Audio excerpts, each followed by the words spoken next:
ناتایید شوي راپورونه وایي چې پیر صاحب هم د پکتیکا ګیاني ولسوالۍ کې د زلزلې له امله له دې دنیا څخه سترګې پټې کړې دي.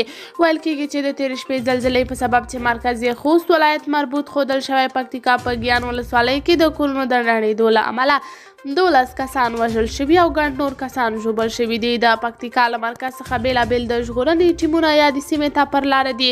په بل خبر کې بیا راځي چې ناتایید شوي راپورونه وایي چې پیر صاحب هم د پکتیکا ګیاني ولسوالۍ کې د زلزلې له امله له دنیا رخصت شوی دی. د تېرې شپې د 1 بجې وخت د زلزلې په اړه تر اوسه د پکتیکا په ګیان ولسوالۍ کې د زلزلې له امله د 45 کسانو د مړینې او له دې زیاتو د زخمي کېدو خبر ورکړل شوی. زیات شمېر کورونه هم ړنګ شوي دي.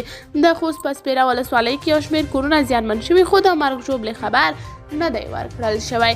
قدرمنو لیدونکو، تاسې د دې موضوع په هکله څه نظر لرئ؟ کمنټ کې شریک او چینل هم درسره سبسکرایب کړئ.